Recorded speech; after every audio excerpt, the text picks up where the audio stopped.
钱越来越不值钱，工作越来越难找，究竟怎么办？这就是1974年美国所要面对的问题。当时的美国人发现，以前是赚得少，但东西便宜；后来是工资涨了，但物价涨得更快。更糟的是，有些人连工作都开始找不到。经济学家看着这份成绩单也开始皱眉，因为按照过去几十年的经验，经济差应该物价低，物价高应该是就业率不错。可这一次，美国像同时得了2种病，物价不单只高，失业是更高。这个现象后来被总结为滞胀危机。而接手这个烂摊子的总统叫杰拉尔德·福特，他上台以后想出了一个办法，发动全民行动，打败通货膨胀。结果被美国人骂成筛子，因为福特面对的不是一次普通的经济危机，而是一道没有标准答案的选择题。如果压住物价，可能牺牲就业；如果保护就业，又可能让物价继续上涨。这道题困住了美国，也改变了美国未来几十年的经济方向。而这场危机并不是突然从天上掉下来的。20世纪60年代，美国一边打越南战争，一边扩大国内社会福利，政府开支不断增加。为了维持经济增长，美联储也长期采取较宽松的货币政策，市场里的钱越来越多，商品生产却没有同步增加，物价上涨的火苗早就埋下了。尼克松上台后，曾经直接管制工资和物价不要动，让企业不能随便涨价，工人也不能随便加薪。短期看，物价好像被按住了，但这种办法更像是把高烧病人的温度计藏起来，数字确实看不见了，但病还在。偏偏就在这时，1973年石油危机爆发，石油价格猛涨，运输、化工、制造、农业的成本一起上升。美国经济几乎每个部门都收到了同一张涨价通知，企业为了保住利润，只能提高价格。工人发现工资越来越不够花，只能要求加薪。工资上涨后，企业成本继续增加，又准备下一轮涨价。彼时的联邦政府既不想通胀，也不敢让失业率飙升。福特上台后，先后尝试了4步去打赢通胀。1974年8月12日上台第3天，福特到国会讲话，直接宣布通货膨胀是美国的头号敌人。他的第一个判断是，美国物价上涨不只是石油涨价，也与政府长期赤字、支出过快有关。当时的美国在罗斯福的余威之下，搞福利是猛猛的搞，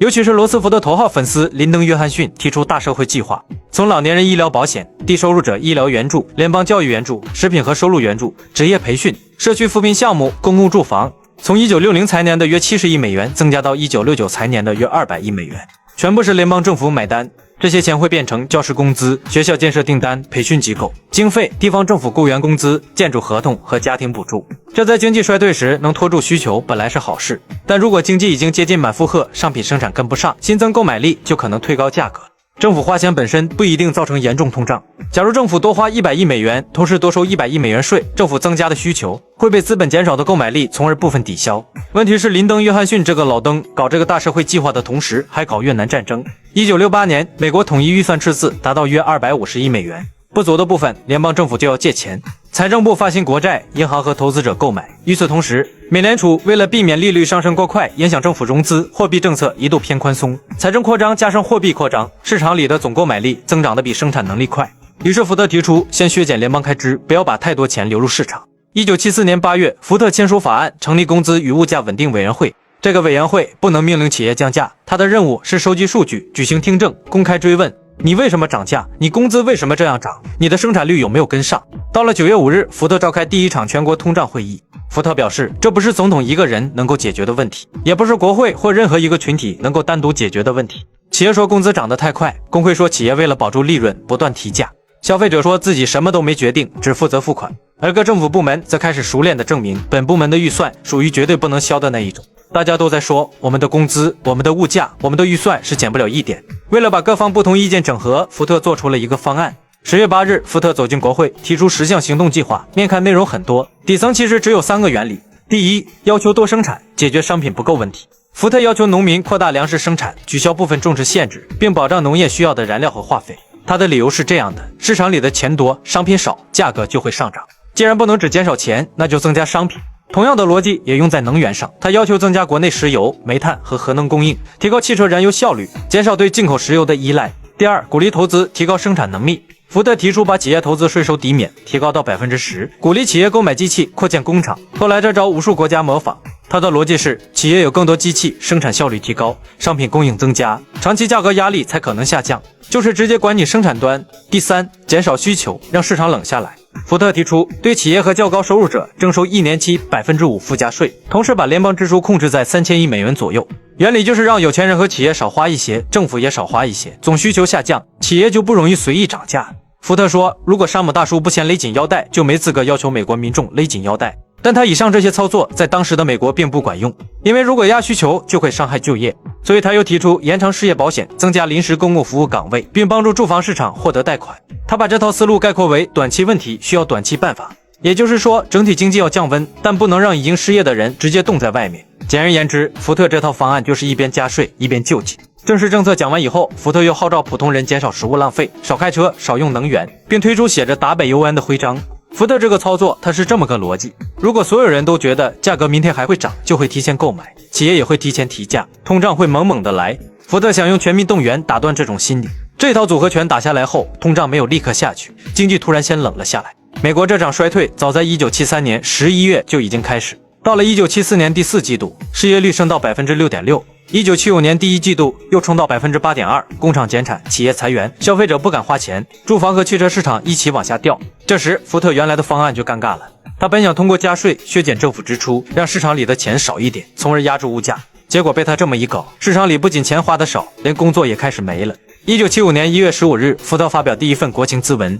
一般总统讲国情，开场都像公司年会，形势总体赢麻，困难只是暂时，掌声可以开始。福特却直接说，美国的国情并不好，经济政策的重点现在必须从通胀转向就业。这等于福特公开承认自己这番操作狗看了都摇头。3个月前那套加税、控支、全民节约的方案是愚蠢的，于是他提出一年减税160亿美元，其中120亿美元推给个人，40亿美元用于鼓励企业投资。后来福特觉得力度还不够，于是把减税规模扩大到约230亿美元。1975年3月29日，他签署减税法，法律规定纳税人可以拿回1974年所得税的 10%， 一般最低100美元，最高200美元，收入较高者的退款逐步减少，把企业投资税收抵免再提高，低收入劳动家庭可以获得劳动收入 10% 的税收抵免，最高400美元。他的逻辑是，你只要工作，政府就通过税收制度补贴你的低工资。这项制度最初只准备实行1年，后来又被多届政府扩大，逐渐成为美国重要的劳动家庭反贫困工具。不过这是后话。福特支持减税，却仍然害怕财政赤字重新点燃通胀，